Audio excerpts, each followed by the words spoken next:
아멘. 우리 요한복음 14장 보시겠습니다.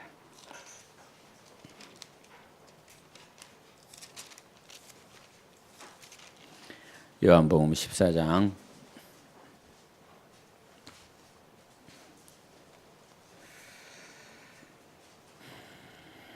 우리 6절 보시겠습니다. 요한복음 14장 6절입니다.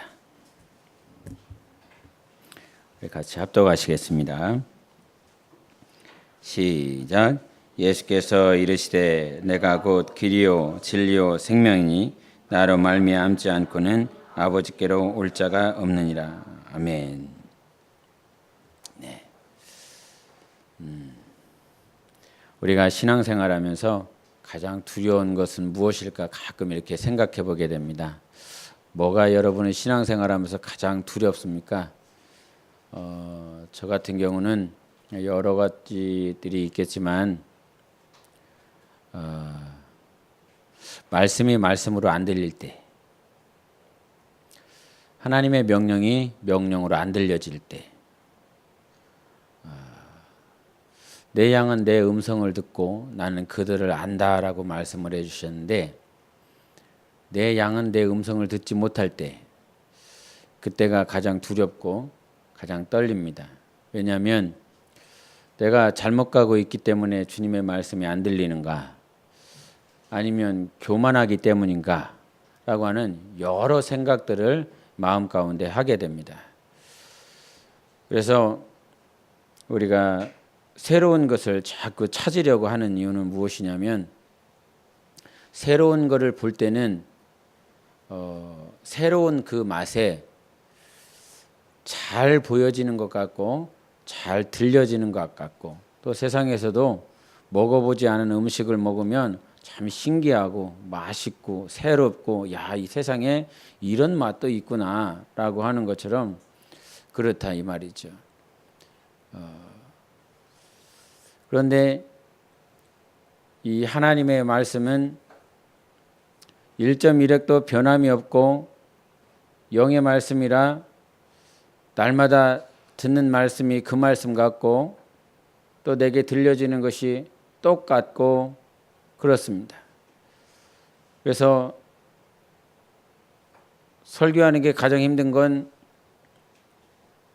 똑같은 내용인데 똑같은 비유를 해야 되나, 똑같은 예화를 해야 되나, 늘 고민할 수밖에 없는 거지요. 만약에 1년 365일 똑같은 내용의 레파토리를 여러분이 듣는다라고 그런다면 우리 목사 게으르구나 욕할 수도 있을 것입니다. 한번 노아의 때 한번 생각해 보실까요? 노아의 때 노아가 할 수 있는 말은 무엇이었겠습니까? 돌아와라, 하나님께서 심판하신다.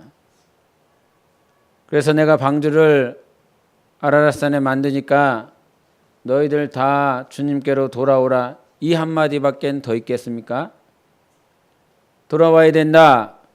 하나님께서 심판하신다. 여러분, 심판이라고 하는 말 계속 들어보십시오. 365일 동안 계속 하나님이 심판하신다, 심판하신다, 심판하신다, 심판하신다. 계속 이래 보십시오. 방주를 몇 년 동안 지었다고 그럽니까? 네, 한 100년 정도 지었다라고 그럽니다. 그러면 100년 동안 짓는 동안 뭐 했겠습니까? 백성들이 들어야 될 소리는 무엇이었겠습니까? 지긋지긋하리만큼 들었을 것입니다. 귀에 딱 집어붙일 만큼 그렇게 계속 들었을 것입니다. 지겨울 것입니다. 저놈 또 왔네. 저놈 또 와서 똑같은 얘기 또 하고 가네. 계속 이렇게 들릴 것이라 이 말이지요. 오늘 찬양 인도하면서 이런 말을 했지 않습니까? 교회에 와 있는데, 교회에 와 있는 동안에도 하나님을 바라보는 시간이 줄었다고, 없다고. 시간이 지나면 지날수록 우리는 하나님을 더 바라보고 더 생각하고 더 주님이 친밀하게 느껴져야 되는데, 우리는 그렇게 되고자 하는 마음들은 있지만 설교를 들을 때만 아니면 성경을 볼 때만 찬양을 들을 때만 그런 마음이 있지 정작 내가 본연의 육신의 모양으로 가면 주님을 봐야 되겠다, 주님을 생각해야 되겠다, 주님의 뜻대로 살아야 되겠다, 이 말씀들은, 이 감동들은 다 사라져 버립니다. 그 지긋지긋하게 들려졌었던 그 소리가 하나님께서 나를 지독하리만치 포기하지 않고 사랑하시는 주님의 음성으로 들리지 않고 어느 순간 그냥 듣기 싫은 소리, 또 들어야 될 소리로 들려질 때 아마 우리의 영혼은 정말 무서운 시대, 무서운 시간을 통과하고 있는 것이라는 것을 봅니다. 그러면 우리가 신앙생활에서 가장 중요한 건 무엇인가? 목양론에 대해서도 말을 했지만 하나님의 음성이 들려지지 않는 것에 대해서 여러분은 가슴을 쳐야 되고 하나님의 음성이 들려지고 내 말씀이 깨달아져야 되는데 그것이 안 되는 것에 대해서 내가 회개해야 되고 내가 주님 앞에 부르짖어야 되고 주님 앞에 간구해야 되는데도 불구하고 전혀 그렇게 되어지지 않는다는 것이지요. 우리는 마지막 때를 살고 있다라고 하는 그 사실에 유념하고 있어야 됩니다. 진실로 마지막 때 말세를 살아가고 있다라고 하는 그 사실에 정말 귀를 쫑긋하고 심령을 정말 이렇게 날마다 새롭게 해서 하나님 앞에 서야 되는데 그렇게 되어지지 않아요. 주님께서도 말씀하셨죠. 그러므로 깨어있어라. 너희 주가 어느 때에 임할는지 너희가 알지 못함이라 말씀해 주셨어요. 여러분 깨어있으라, 준비하라 얼마나 자주 들었습니까? 마지막 때라고 하는 말, 말세라고 하는 말, 그러므로 깨어있어야 된다, 깨어있어야 된다, 깨어있어야 된다, 깨어있어야 된다라고 말을 합니다. 그렇게 들었습니다. 그 들었던 그 말씀들이 과연 내 영혼을 진실로 그 말씀이 깨어있어야 되겠구나, 내가 살아있어야 되겠구나, 내 영혼이 정신 똑바로 차리고 있어야 되겠구나, 그렇지 않고서는 이 마지막 때에 내가 살아날 수 없겠구나 이렇게 들려집니까? 아니면 오늘도 한 귀로 듣고 한 귀로 흘려버리는 말씀이 되어버렸습니까? 하나님의 말씀은 생명이라 그랬습니다. 하나님의 말씀은 우리를 살리는 말씀이었습니다. 그러나 그 말씀도 우리를 살려낼 수 없을 때가 있습니다.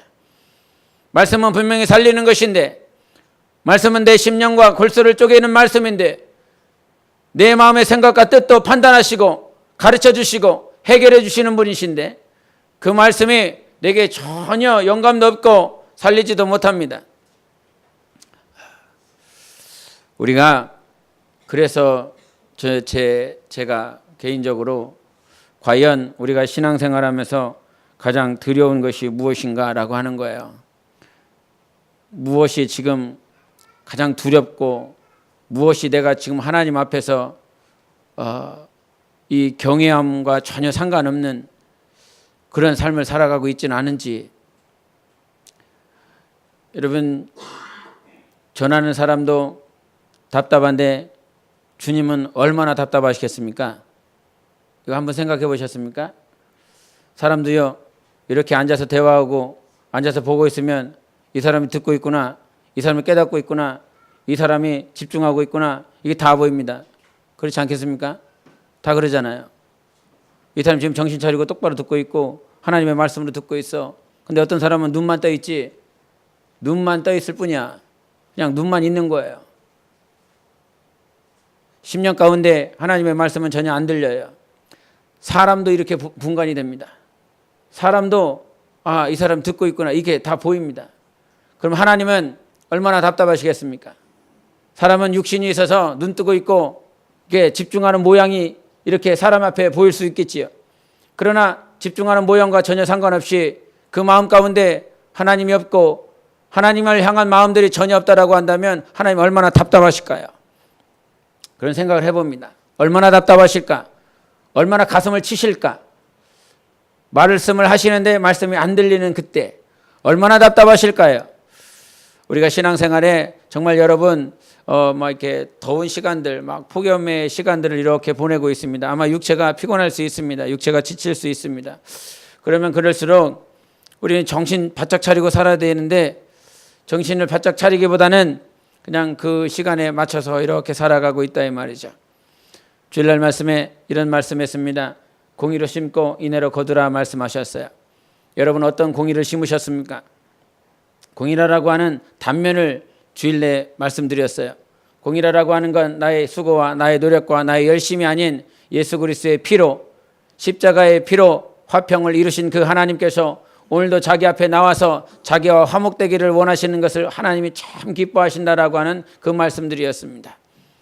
하나님은 그것이 공의였고 하나님께서 살으시고 하나님께서 죽으신 것, 모든 것들이 나의 의롭다함을 위하여서 한 것이라 말씀해 주셨어요. 나와 상관없이, 나의 의와 상관없이 그것이 공의의 한 단면입니다. 내가 한 것 없고 나는 항상 넘어지고 항상 자빠지지만 예수의 피로, 예수의 보혈로 내가 살 수 있고 내가 의롭다함을 받으며 하나님 앞에 설 수 있다. 이것이 공의의 한 단면입니다. 그럼 공의의 다른 단면은 무엇일까요? 하나님 공의의 하나님이시기 때문에 심은 대로 심판하시는 분이십니다. 내가 산 대로 심판하시는 분이십니다. 내가 하나님 앞에 어떻게 살았는지에 따라서 생명록에 기록된 대로 하나님 앞에 섰을 때 하나님께서 그것을 기준을 가지고 공의로서 나를 심판하시고 나를 재시는 분이십니다. 그렇기 때문에 공의의 한 단면은 항상 나를 주장하는 것이 아니라 하나님을 바라보고 하나님을 의지하고 하나님을 주장하는 것이 공의의 한 단면인가 동시에 그 다른 한면에는 내가 하나님의 그 공의의 하나님이신 것을 알고 하나님이 원하시는 대로 살아가는 삶을 살아야 되는 것입니다. 하나님이 무엇을 원하시는지, 하나님이 내게 무엇을 심기를 원하시는지, 그래서 하나님의 뜻대로 살아가야 되는 것이 우리 영혼의 삶인 것이에요. 세상에 수많은 다양한 방식의 삶들이 있습니다. 도시에 사는 사람들과 시골에 사는 사람들이 달라요. 제가 시골에 살다가 서울에 갔습니다. 서울에 갔는데 서울의 달동네예요. 시골에 있는 집을 다 팔고 전 재산을 다 했는데도 불구하고 저 달동네 맨 끄트머리 달이 가장 잘 보이고 별이 가장 잘 보이는 그 집을 얻으셨더라고요. 지금도 가끔 궁금해요. 거기가 어떻게 변했을까? 그래서 한번 찾아봤는데 그 달동네가요, 산이 깎이고요, 그 도로가 넓혀지고요, 아파트가 왔더라고요. 근데 그 끄트머리 산자락은 여전히 산으로 뒤덮여 있더라고요.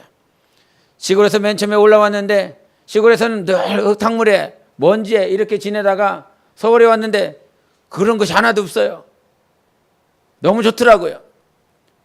그런데 학교에 들어갔더니 학교에서 저를 막 놀리더라고요. 왜 놀리는지 몰랐어요, 맨 처음에는. 그런데 내가 사투리를 쓰고 있더라고요.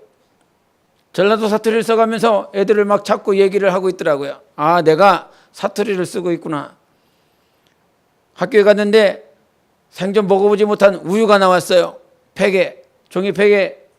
그래서 우유를 마셨는데 이게 뭐야, 우유가. 우유라고 그러는데 닝닝한 거예요. 이거를 마셔야 되나 먹어야 되나. 근데 서울 놈들은 잘 마시더라고요. 이놈들은 무슨 비린내도 없나 아주 그냥 잘 마시더라고요. 그래서 저도 따라서 열심히 마셨죠. 서울의 삶과 시골의 삶이 전혀 달랐어요. 이스라엘의 역사를 보면서도 유목민으로서의 삶과 정착민으로서의 삶이 달랐어요.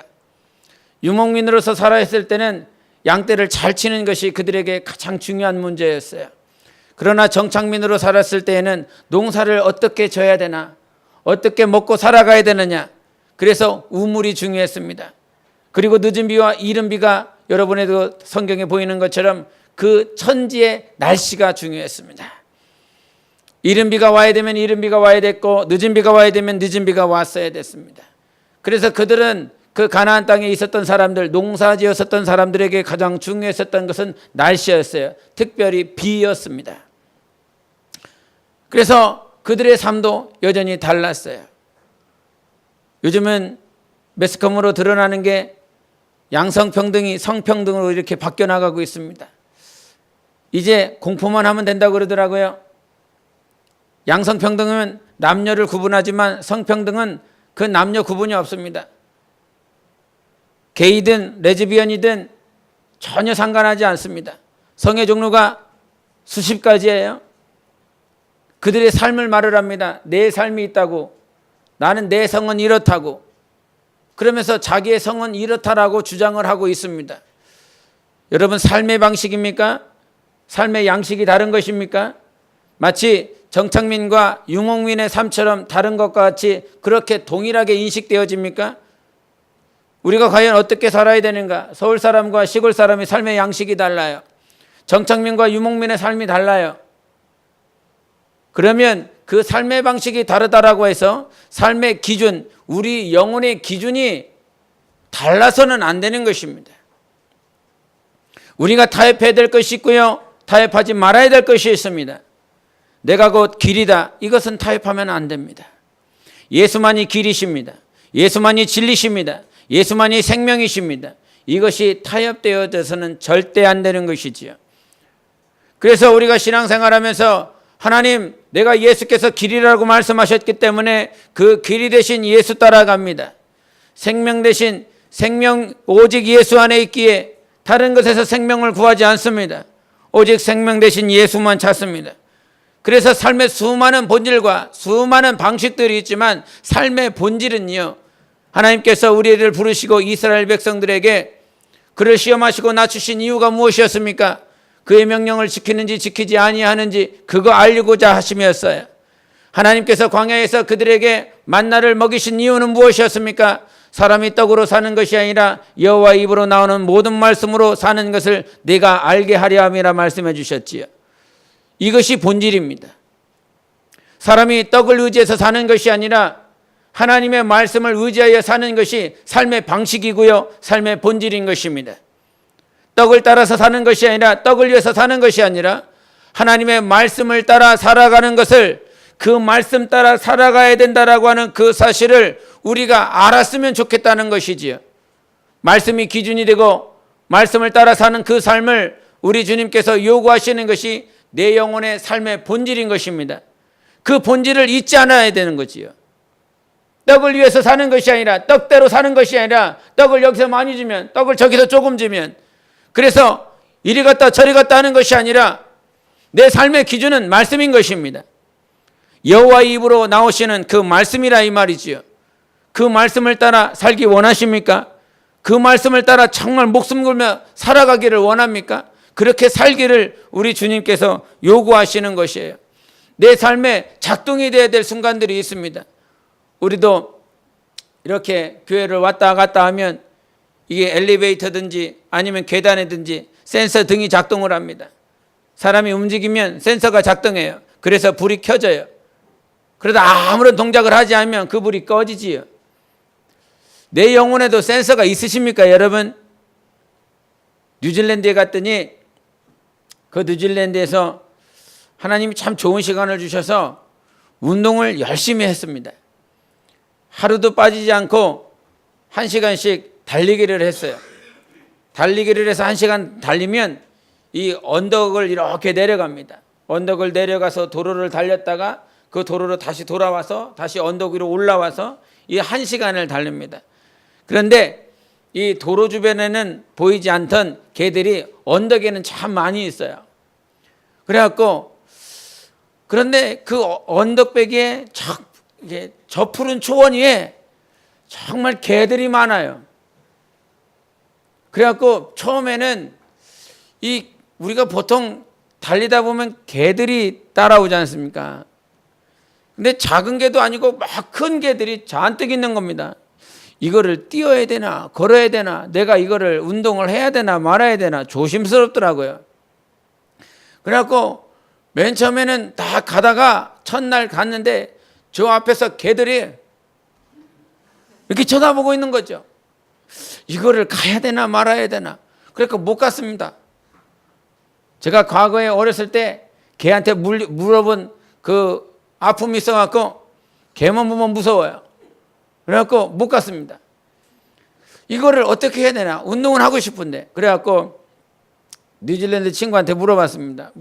야, 개들이 이렇게 많은데 너희들은 어떻게 운동을 하냐? 그랬더니 개가 보이면 그때 속도를 높이거나 낮추지 말라.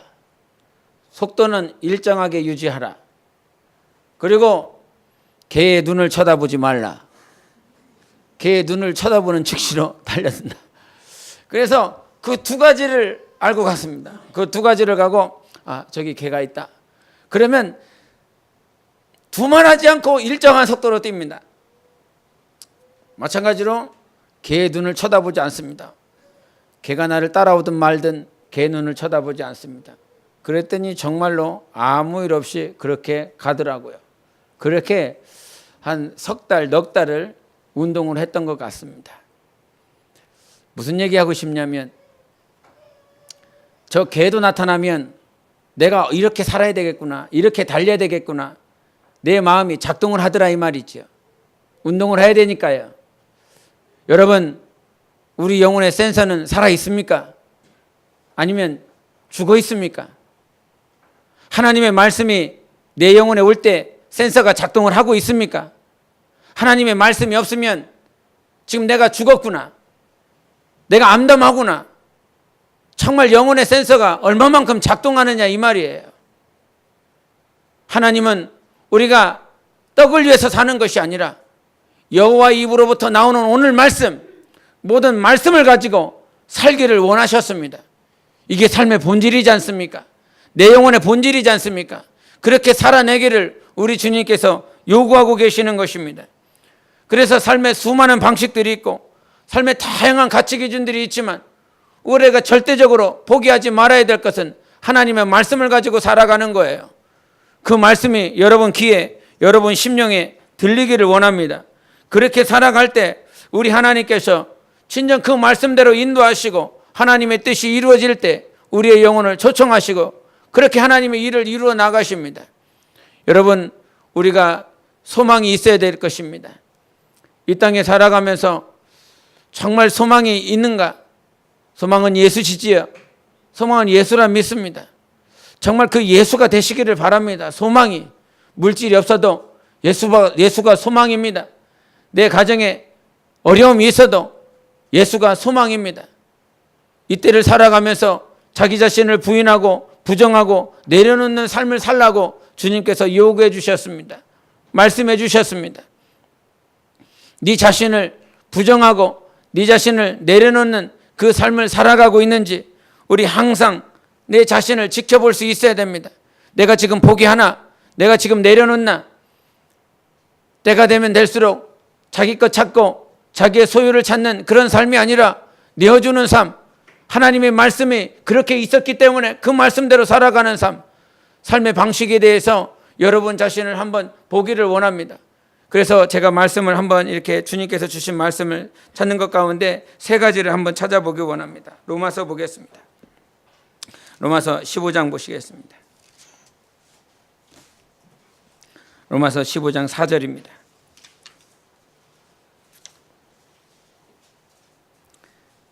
로마서 15장 4절 우리 같이 읽겠습니다.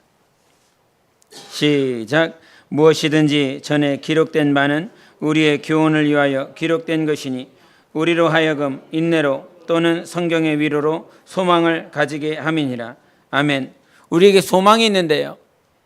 그 소망이 어떤 소망이냐면 지금 15장 1절부터 4절까지 무슨 얘기하냐면 약한 자의 약점을 담당하고 자기를 기쁘게 하지 아니할 것이라 이 말씀하셨습니다. 1절에. 그러니까 신앙생활은 어떻게 하는 거냐면 자기의 기쁨을 위해서 살아가지 아니한다는 말이죠. 선을 이루고 덕을 세우면서 살아라. 2절에 그렇게 말씀하시고 3절에 그리스도께서도 자기를 기쁘게 하지 아니하셨나니 기록된 바 주를 비방하는 자들의 비방이 내게 미쳤나이다함과 같으니라. 이런 말씀을 하셨어요. 무슨 얘기하냐면 예수께서도 비방받는 삶을 살았다 이 말이에요. 자기를 기쁘게 하는 삶이 아니었다는 것이죠. 덕을 세우고 선을 위하여 자기가 비방을 받는다 할지라도 자기의 기쁨을 위하여 살지 않아야 했다는 그 말씀하고 계시는 것입니다. 그런데 4절을 한번 다시 읽겠습니다. 시작. 무엇이든지 전에 기록된 바는 우리의 교훈을 위하여 기록된 것이니 우리로 하여금 인내로 또는 성경의 위로로 소망을 가지게 함이니라. 아멘. 예수께서 자기의 기쁨을 위해서 살지 않았다는 거예요. 비방받으면서 살았다는 거예요. 그런데 주님께서 그것을 우리에게 요구하신다는 것입니다. 무엇이든지 전에 기록된 바는 우리의 교훈을 위하여 우리를 가르치기 위해서 기록된다는 거예요. 그렇게 하나님께서 성경을 통해서 가르친 그 말씀이 기록된 그 말씀은 내게 오늘 교훈을 주고자 하는 것인데 그 교훈이 어떤 거냐면 우리가 인내하는 것, 성경에 위로가 있다. 우리가 인내는 아니면 또 하나님께서 우리에게 주신 그 말씀의 위로가 우리에게 소망이 되었다는 것이에요. 다른 것이 소망이 아니라 야, 예수께서 이렇게 사셨어. 예수께서 그렇게 사시고 그렇게 기록하셨어. 우리에게 주신 말씀들, 우리에게 성경에 기록된 그 말씀이 우리에게 진정한 위로라는 것입니다. 이 말씀을 살아내려고 했더니 비방을 받더라는 거예요. 여러분, 그리스도인으로서 비방받는 삶, 내가 막 드러나고 싶거든요. 내가 그리스도인이 아니라면 나 이렇게 살고 싶지 않아요. 오히려 삿대질하고요, 욕하고요. 당신 그렇게 살지 말라고. 당신 왜 그렇게 양심을 가지고 살아가냐고 삿대질하면서 비방하면서 욕할 만한 순간들이 참으로 많이 있습니다. 그럼에도 불구하고 내가 그리스도인이기 때문에 언젠간 저에게 예수 그리스도를 전할 날이 있을 수도 있다. 저에게 복음을 전해야 될 날이 있다. 그러면서 묵묵히 참고 묵묵히 내가 미안하다고, 내가 잘못했다고, 내가 죄송하다고, 네가 잘못했다고 말해야 되고 네가 미안하다고 말을 해야 되는데 나는 오늘 그리스도 때문에 예수 그리스도의 복음을 전해야 되기 때문에 네 영혼을 살려야 되겠기 때문에 아닐 것 같고 치사하지만 내가 미안하다, 내가 죄송하다 이렇게 말할 때 분이 나기도 합니다. 화가 나기도 합니다. 주님, 이렇게까지 살아야 됩니까? 저놈들 예수를 전한다라고 할지라도 듣지도 않을 놈들인데 이렇게까지 해야 됩니까? 그럴 때도 있습니다. 그러나 내가 비방을 받습니다. 왜 그렇습니까? 예수님께서 그렇게 살으셨기 때문입니다. 예수님께서 자기의 기쁨을 위하여 살지 아니하고 비방을 받는 삶을 사셨습니다. 선을 위해서요, 우리를 위해서요, 우리 인생을 위해서요. 그것이 우리 영혼의 소망이라는 것입니다. 성경에 이렇게 기록됐지 않느냐. 때로는 부정하고 싶어요. 성경이 이렇게 쓰여지지 말고요, 차라리 나를 좀 변론해주고 나를 변호해주는 말씀이었으면 좋겠는데 나를 변론해주기는커녕 믿지 않는 자들을 변론해 주시고 변호해 주시는 모습들, 그런 말씀들이 있을 때면 분이 날 때도 있습니다. 그러나 성경의 그 말씀이 정작 내 영혼을 위로하게 되어 있습니다. 주님이 이렇게 사셨구나.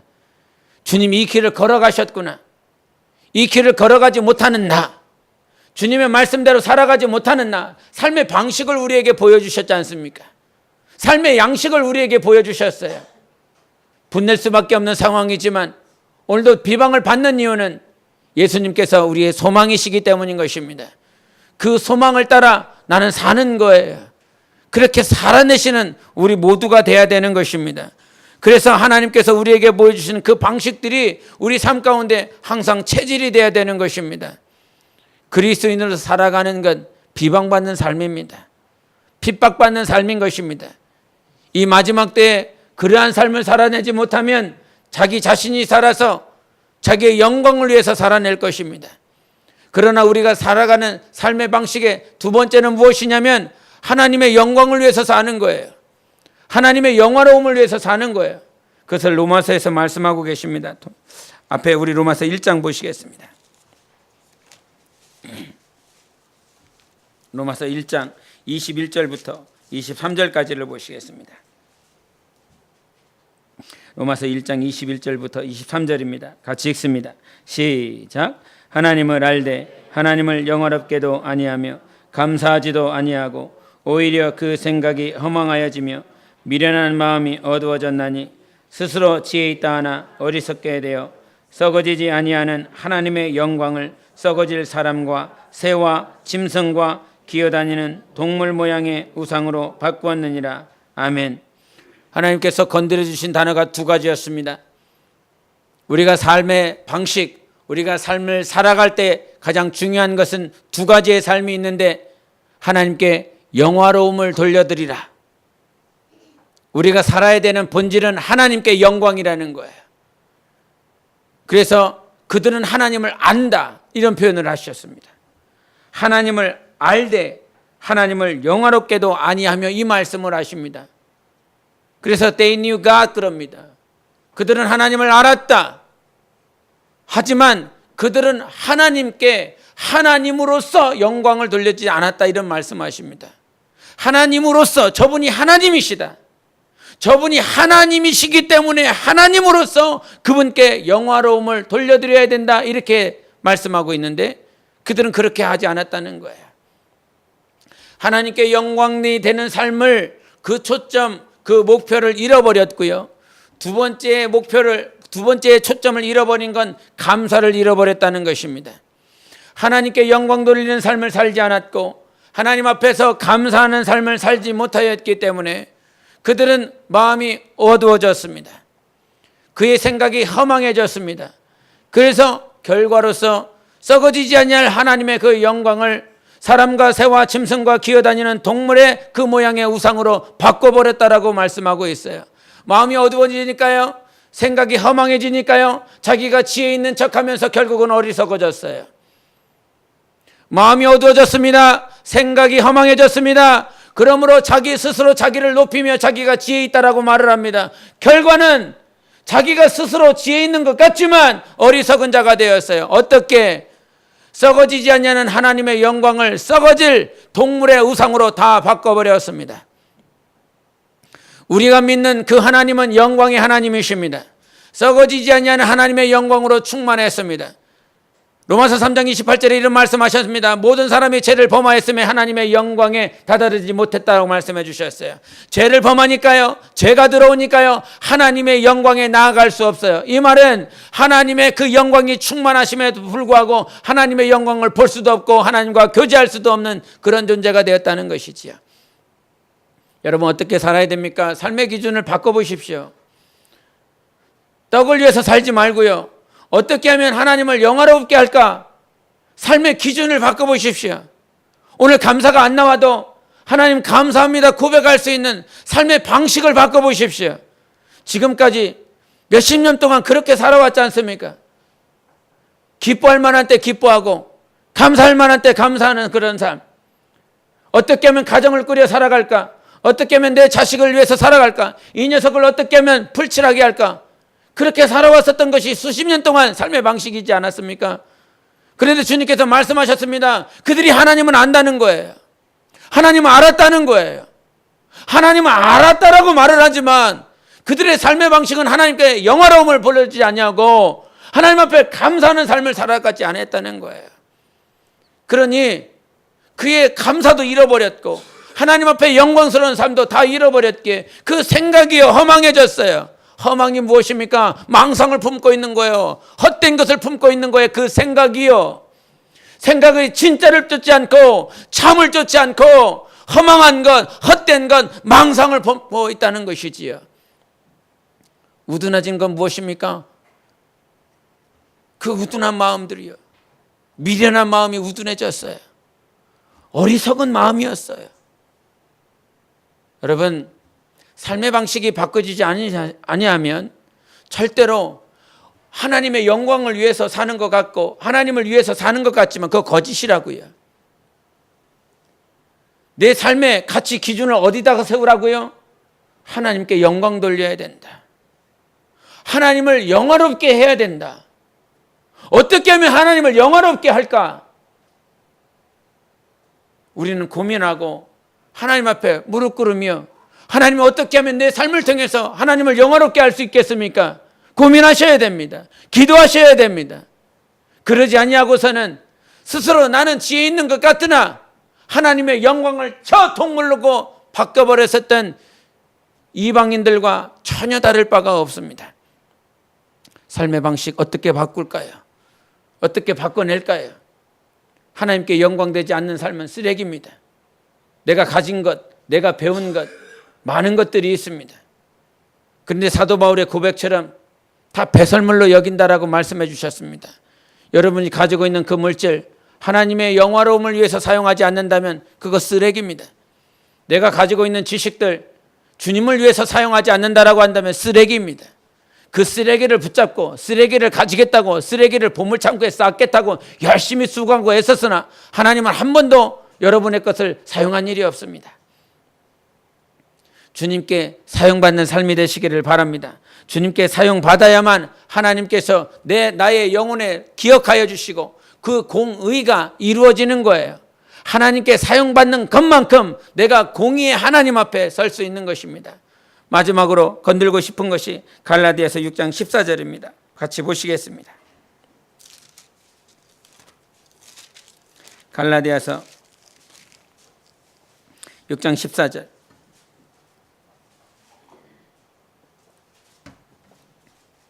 같이 읽겠습니다. 6장 14절입니다. 시작. 그러나 내게는 우리 주 예수 그리스도의 십자가 외에 결코 자랑할 것이 없으니 그리스도로 말미암아 세상이 나를 대하여 십자가에 못 박히고 내가 또한 세상을 대하여 그러하니라. 아멘. 제가 이 말씀 가지고 기도하면서 참 많이 울었습니다. 다 아는 말씀이지요.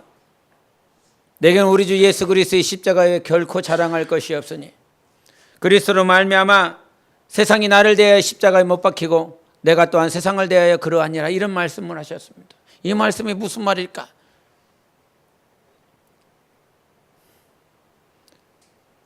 세상이 나를 대하여 십자가에 못 박혔습니다. 내가 또한 세상을 대하여 십자가에 못 박혔습니다. 세상이 십자가에 못 박혔으나 내가 살아있으면 세상을 향해서 갈 것입니다. 내가 십자가에 못 박히고 세상이 살아있으면 세상이 나에게 올 것입니다. 세상도 나에 대하여 십자가에 못 박혔고 나 또한 세상에 대하여 십자가에 못 박혔다는 것입니다. 즉 이 말은 절대로 만날 수가 없다는 것입니다. 십자가에 못 박혔기 때문에 나도 십자가에 못 박혔고 세상이 나에 대해서도 십자가에 못 박혔기 때문에 절대로 그것은 나에게 올 수 없다는 것이지요. 나 또한 세상을 향하여 갈 수 없다는 것입니다. 이것을 보면서 주님께 매달리며 기도한 것이 있습니다. 하나님 거룩하게 하소서. 하나님 세상에 눈 돌리지 않게 도와주시고 세상에 기울이지 않게 도와주시고 나는 오직 예수 그리스도께서 십자가에 못 박힌 그 십자가만을 내가 자랑할 수 있게 도와주소서. 그러면서 주님 앞에 구한 것 거룩함이었습니다. 하나님 세상이요 나에게 오지 않게 도와주세요. 또한 내가 세상을 향하여 나아가지 않도록 완전히 십자가에 못 박혀버리게 도와주세요. 죽어버리게 도와주세요. 그래서 나는 십자가에 못 박힌 예수 그리스도 또한 예수께서 십자가에 못 박힌 그 십자가만을 자랑할 수 있는 나의 영혼이 되게 도와주세요. 그러면서 주님 앞에 기도했습니다. 만날 수 없잖아요. 세상도 나도 만날 수가 없어요. 왜? 십자가에 둘 다 못 박혔으니까. 그래서 물과 기름처럼 영원히 만날 수가 없는 거예요. 그러면서 주님 앞에 구한 것이 그거였습니다. 이렇게 살아가게 해달라고. 세상 보지 않고 세상 들리지 않고 오직 내가 주 예수만을 바라보며 예수만을 자랑하며 십자가만을 자랑하며 살아갈 수 있는 그런 영혼의 삶이 될 수 있도록 하나님 앞에 기도했습니다. 마지막 때 어떻게 살아낼까요? 그 마지막 때 어떻게 살아내고 싶습니까? 이 마지막 때를 살아내는 데 있어서 예수께서 살아가신 그 삶의 방식대로 예수께서 자기의 기쁨이 아니라 비방받으며 자기를 위해서 사는 것이 아니라 선을 위하여 덕을 세우기 위해서 살았으니 너도 그렇게 살아라. 그렇게 살아갈 때만 네 안에 영혼에 위로가 있다는 사실을 가르쳐 주십니다. 세상에서 내가 높이고 나 자신을 위해서 살아가며 나의 기쁨을 위해서 살아갈 때 하나님은요 한 번도 위로해 주지 않습니다. 절대로 위로가 되지 않습니다. 내가 하나님의 말씀대로 핍박받으며 내가 비방받으며 살아갈 때 성경에 말씀하신 대로 성경의 그 말씀이 나를 위로해 주시고 우리 주님께서 위로해 주십니다. 그 위로가 진짜 위로지요.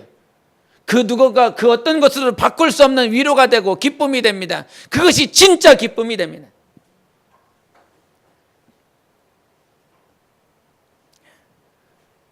요한복음 15장 이런 말씀하셨습니다. 아버지께서 나를 사랑하신 것 같이 나도 너희를 사랑하였으니 나의 사랑 안에 거하라. 근데 나의 사랑 안에 거하는 방법이 무엇이었습니까? 예수님의 사랑 안에 거하는 방법을 가르쳐 주셨습니다. 내가 아버지의 계명을 지켜 그의 사랑 안에 거하는 것 같이 너희도 내 계명을 지키면 나의 사랑 안에 거하리라 말씀해 주셨습니다. 내가 왜 이거 말하는지 아느냐?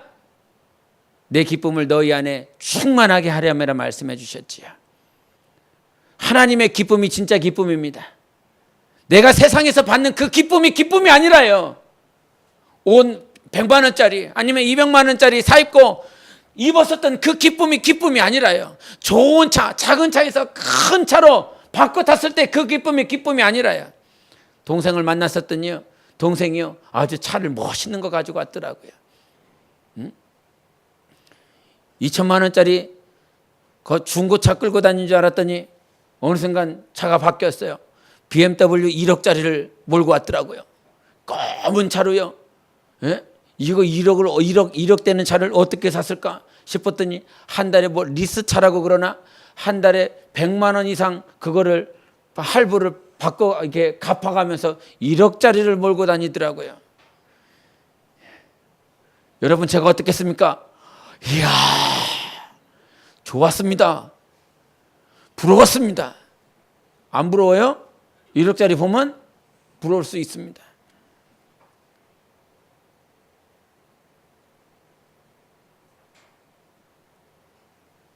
그러나 여러분, 예수님 우리 안에 진짜 기쁨 주셨습니다. 믿으십니까? 예수가 진짜 기쁨입니다. 나의 계명을 지켜라. 내 계명은 뭐라고 말씀하십니까? 내가 너희를 사랑한 것 같이 너희도 서로 사랑하라. 이것이 내 계명이다. 이 계명을 지키고 살면 너희 안에 기쁨이 충만할 것이다 말씀해 주셨습니다. 이 말씀대로 살아가면 너희 안에 하나님께서 우리에게 기쁨을 주시고자 그 기쁨이 회복되리라 말씀해 주셨습니다. 이 기쁨이 진짜 아닙니까? 진짜잖아요. 신앙생활 해보면서 수만 가지의 기쁨을 경험했습니다. 그런데 그것은 하나님이 내게 주시는 기쁨이었을 때 진짜 기뻤습니다. 잠시 잠깐 좋은 신발 산 거, 뭐 비싼 신발 사고 비싼 옷 입고 비싼 음식 먹어보고 그때뿐이었습니다. 그러나 하나님의 기쁨은 영원합니다. 여러분 그 기쁨을 저 하나님께서 저 천국에서 영원히 기다리고 계십니다. 여러분 우리 아이들 교회학교 하고 있습니다. 여름 성경 하고 있습니다. 근데 아이들마다 기질이 다 다르더라고요. 뭐가 자기 마음에 안 들면요 막 소리를 들고 우는 애가 있는가 보면 어떤 아이는 아무 말도 아무 말도 하지 않고 그냥 눈물만 뚝뚝뚝 흘릴 뿐입니다. 저놈은 소리를 막 질러대고 이놈은 눈물만 뚝뚝뚝 흘려대고 똑같이 소리친 녀석은 외향적이라고 말할 수 있고 눈물만 뚝뚝 흘리는 저 녀석은 내성적이라고 말할 수 있겠죠. 그렇게 표현하는 방식이 다릅니다. 그런데 그 근본은 무엇입니까? 아픔이 있다는 거였습니다. 사랑이 부족하다는 것이었습니다. 사랑을 더 충만하게 받으면 그런 모양들이 없을 것인데 그런 마음에 아이들을 볼 때 마음이 한켠이 이렇게 아려왔습니다. 하나님은 우리를 향해서 여러분은 기질이 다를 수 있습니다. 내성적일 수 있고요. 외향적일 수도 있습니다. 그러나 우리의 영혼은 하나님의 사랑을 갈급하고 있습니다. 하나님의 기쁨을 갈망하고 있습니다. 아멘. 하나님의 기쁨으로 하나님의 사랑으로 충만해지기를 우리의 영혼은 원하고 있습니다. 하나님이 우리의 삶의 방식, 영혼의 방식을 가려내기를 원하십니다. 내가 산 대로 살아라. 할렐루야. 내가 살았었던 그래서 내가 곧 길이다. 오늘 이 말씀했습니다. 다 아는 말씀을 구태여 다시 한번 들춰냈습니다. 내가 곧 길이요 진리요 생명이니 나로 말미암지 않고서는 아버지께로 올 자가 없느니라. 예수께서 사신 대로 살 때 우리는 아버지께 갈 수 있습니다. 하나님의 방식대로 하나님의 말씀대로 하나님이 요구하시는 대로 살아갈 때 우리는 아버지께 갈 수 있습니다. 우리는 기뻐할 수 있어야 됩니다. 주님께서 위로하실 때 주님이 감동하시고 말씀하실 때 우리에게 진짜 위로가 되고 진짜 기쁨이 됩니다. 하나님께 위로받으십시오. 하나님께 기쁨을 누리십시오. 그것만이 우리 영혼의 참 소망인 것입니다. 우리 이 길을 가야 되지 않겠습니까? 정말 우리가 가는 걸음마다 느리고 때로는 더디고 넘어질 수 있지만 주님이 원하시는 대로 가고 주님이 원하시는 대로 살면 아버지께로 올 수 있다라고 말씀해 주셨습니다. 나로 말미암아서 예수로 말미암아서 우리는 다 아버지께 갈 수 있습니다. 예수가 기준이지 않습니까? 예수가 소망이고요. 우리는 그 길을 완성해낼 수 있는 교회가 되기를 원합니다. 영혼이 되기를 간절히 원합니다. 여러분, 하나님이 사랑하십니다. 여러분 안에 하나님의 기쁨이 충만하기를 원합니다. 그 하나님의 기쁨이 충만하려면 어떻게 해야 된다고요? 1억짜리 차를 몰고 다니는 것이 아니라 하나님께서 내게 주신 그 계명을 순종해 나갈 때 내가 너희를 사랑한 것 같이 너희도 서로 사랑하라. 그러면 하나님의 기쁨이 우리 안에 충만할 것이다 말씀해 주신 것입니다. 계명을 지키십시다. 하나님의 말씀을 지키십시다. 그 말씀대로 살아갈 때 넘어질 수 있지만 하나님은 그 말씀을 지켜내는 그 순간에 하나님이 우리에게 기쁨을 충만히 채워주십니다. 그 말씀을 믿고 신뢰하며 살아내시기를 예수 이름으로 축원합니다. 우리 함께 이 시간 기도하실 때 마지막 때를 살아가며 근신하고 깨어있으라, 이 말씀이 항상 똑같은 말일 수도 있습니다. 그러나 여러분의 심령이 마음을 새롭게 함으로 변화를 받아 하나님의 선하시고 기뻐하시고 온전하신 뜻이 무엇인지 여러분 안에서 분별이 되어질 수 있도록 성령으로 기도하시기를 바랍니다. 주께서 내 영혼을 열어주소서. 주께서 내 마음을 열어주시옵소서. 하나님을 아는 것 같지만 하나님을 영화롭게도 하지 아니하고 감사하지도 아니하고 오직 하나님 앞에서 우둔한 자처럼 스스로 지혜 있다 하나 어리석은 자가 되어서 하나님의 영광을 썩어질 우상으로 만들지 않도록 주여 내 영혼을 변화시켜 주시고 내 마음이 항상 새로워서 하나님의 계명대로 살아감으로 기쁨이 충만한 자가 될 수 있도록 예수의 외치고 기도하시겠습니다.